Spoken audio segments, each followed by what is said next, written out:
Selamat pagi anak-anak. Hari ini kita ketemu lagi dan kita akan mendengarkan renungan. Tapi sebelumnya kita akan memuji dan memuliakan Tuhan lewat sebuah lagu. Mari kita bernyanyi bersama.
Terima kasih atas hal-hal yang telah Engkau berikan kepada kami Tuhan. Dan sebentar kami akan mendengarkan firman-Mu. Kiranya Tuhan tolong kami supaya kami dapat mengerti apa yang Engkau maksud dalam kehidupan kami. Berfirmanlah karena kami siap untuk mendengar. Amin.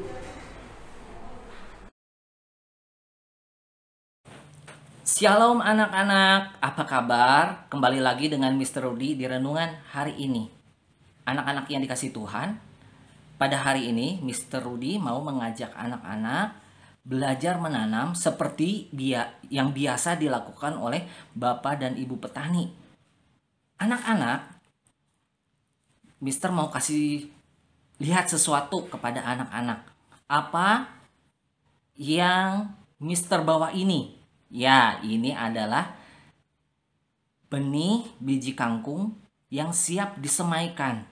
Nah, untuk memulainya, apa yang harus disediakan? Tentunya adalah tanah yang baik.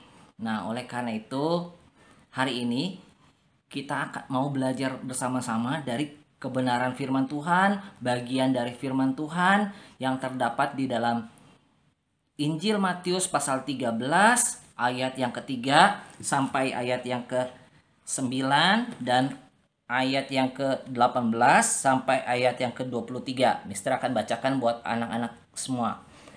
Matius pasal 13 ayat yang ketiga. Dan ia mengucapkan banyak hal dalam perumpamaan kepada mereka, katanya. Adalah seorang penabur keluar menabur. Pada waktu ia menabur, sebagian benih itu jatuh di pinggir jalan, lalu datanglah burung dan memakannya sampai habis. Sebagian jatuh di tanah berbatu-batu yang tidak banyak tanahnya, lalu benih itu pun segera tumbuh karena tanahnya tipis. Tetapi sesudah matahari terbit, layulah ia dan menjadi kering karena tidak berakar. Sebagian lagi jatuh di tengah semak duri, lalu makin besarlah semak itu dan menghimpitnya sampai mati.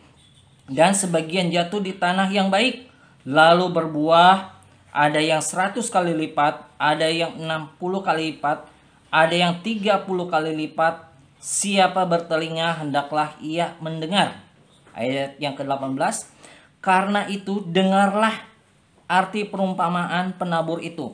Kepada setiap orang yang mendengar firman tentang kerajaan sorga, tetapi tidak mengertinya, datanglah si jahat dan merampas yang ditaburkan dalam hati orang itu. Itulah benih yang ditaburkan di pinggir jalan. Benih yang ditaburkan di tanah yang berbatu-batu ialah orang yang mendengar firman itu dan segera menerimanya dengan gembira, tetapi ia tidak berakar dan tahan sebentar saja. Apabila datang penindasan atau penganiayaan karena firman itu, orang itu pun segera murtad. Yang ditaburkan di tengah semak duri ialah orang yang mendengar firman itu, lalu kekhawatiran dunia ini dan tipu daya kekayaan menghimpit firman itu sehingga tidak berbuah. Yang ditaburkan di tanah yang baik ialah orang yang mendengar firman itu dan mengerti. Dan karena itu ia berbuah, ada yang 100 kali lipat, ada yang 60 kali lipat, ada yang 30 kali lipat. Nah, anak-anak, pada hari ini Mister mau bercerita ya, yaitu tentang perumpamaan seorang penabur.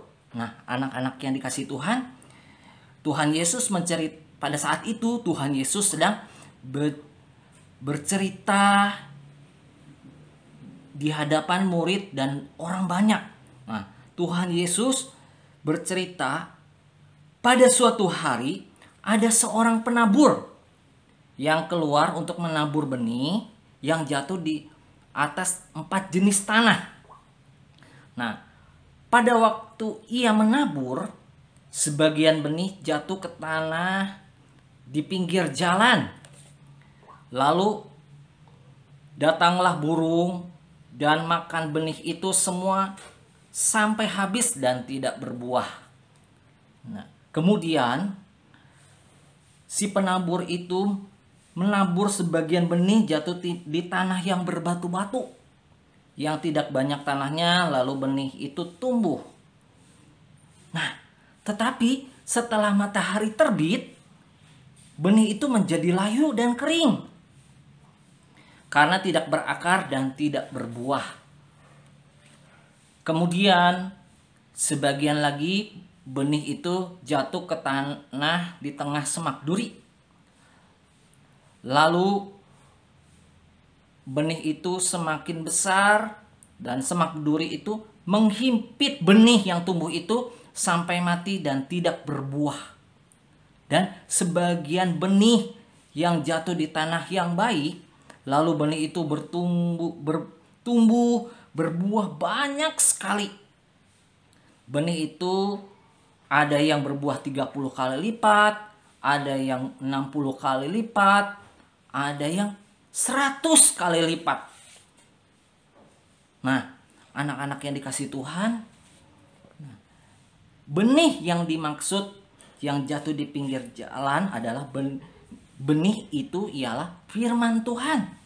Nah, dan tanah itu adalah hati kita, digambarkan seperti hati kita ya anak-anak.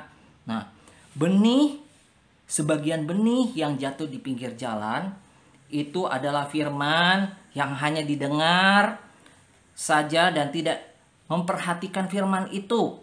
Lalu datanglah si jahat mengambil firman itu di dalam hatinya. Nah, anak-anak, contohnya seperti ini. Anak-anak pernah nggak pada saat anak-anak pergi beribadah pada hari Minggu di sekolah Minggu, pada saat guru sekolah Minggu mengajak anak-anak untuk bernyanyi, waktu guru sekolah Minggu menyampaikan cerita firman Tuhan, pernah nggak anak-anak main HP? Nah, anak-anak boleh nggak main HP? Nah, anak-anak pada saat kita beribadah, pada saat kita memuji Tuhan, pada saat kita mendengarkan firman Tuhan, kita tidak boleh bermain HP. Nah, itu ya salah satu contohnya. Lalu, benih yang kedua adalah benih sebagian benih yang ditabur di tanah yang berbatu-batu. Ini adalah firman yang hanya didengar saja dan pada saat mendengar firman Tuhan tapi tidak mempelajari, direnungkan firman-Nya Tuhannya itu. Lalu datanglah masalah dan menjauhkan firman itu di dalam hatinya. Nah, anak-anak, contoh yang kedua adalah, pernah nggak anak-anak waktu guru sekolah minggu bercerita tentang firman Tuhan, anak-anak minggu depan coba baca ayat firman Tuhan ya, satu pasal. Nah, kemudian minggu depan waktu ditanya sama gurunya, aduh, lupa ya ayatnya di mana. Nah, kenapa? Karena malas membaca Alkitab. Nah, oleh karena itu anak-anak di dalam membaca Alkitab tidak boleh malas, tidak boleh bolong-bolong. Harus tekun membaca Alkitab, ya, mempelajari Alkitab, merenungkan Alkitab, firman Tuhan, ya, itu. Nah, kemudian jenis benih yang ditabur di semak duri itu adalah digambarkan seperti firman Tuhan yang hanya didengar tapi kita tidak percaya. Kita mendengar firman Tuhan, setiap hari kita mendengarkan cerita firman Tuhan di gereja, ya, melalui televisi atau radio, tapi kita nggak percaya. Nah, lalu datanglah kekhawatiran menutup firman itu di dalam hatinya. Nah, anak-anak, yang ketiga contohnya seperti, wah, takut akan hari esok. Wah, contohnya seperti ini adik-adik. Nah, besok kan kita menghadapi ulangan. Nah, waktu kita besok akan menghadapi ulangan, aduh, kita lupa belajar. Nah, anak-anak, kita lupa belajar, kita takut, ya. Nah, itu anak-anak, ya, contoh yang ketiga. Kemudian benih yang ditabur di tanah yang baik adalah firman Tuhan yang didengar dan disambut dengan sukacita, yaitu dengan cara memperhatikan, mempelajari, dan percaya kepada firman Tuhan. Nah, anak-anak, mari kita mulai belajar memiliki tanah hati yang baik, supaya firman Tuhan yang ditabur di tanah yang baik itu supaya dapat bertumbuh, bersubur, dan menghasilkan buah. Ya, contohnya seperti anak-anak, mulai saat ini kita harus rajin, ya. Kita rajin berdoa, kita rajin membaca Alkitab, merenungkan dan melakukan firman Tuhan. Ya, kalau kita rajin berdoa, kita rajin membaca dan merenungkan Alkitab dan melakukan firman Tuhan, Mr. Rudy yakin anak-anak menjadi anak Tuhan yang semakin hari semakin bertumbuh dewasa di dalam Tuhan. Nah, oleh karena itu sebagai penutup renungan hari ini, Mister akan bacakan di dalam kitab Roma pasal 10 ayat yang ke-17. Roma pasal 10 ayat yang ke-17. Demikian bunyi firman, "Jadi iman timbul dari pendengaran, dan pendengaran oleh firman Kristus." Nah, anak-anak, jadi iman, ya, iman kita kepada Tuhan itu pada saat kita belajar untuk mendengarkan firman Tuhan. Pada saat kita mendengarkan firman Tuhan, dengan sendirinya iman itu akan timbul dan bertumbuh, ya, supaya kita semakin hari kita menjadi anak-anak Tuhan yang semakin mengenal Tuhan Yesus, ya, bukan hanya sebagai Tuhan tapi sebagai juru selamat pribadi. Nah, oleh karena itu anak-anak, mari kita mulai belajar untuk taat, untuk setia, berdoa, membaca Alkitab, merenungkan dan mempelajari Alkitab setiap hari, supaya iman kita semakin hari semakin bertumbuh. Amin buat firman Tuhan. Tuhan Yesus memberkati anak-anak.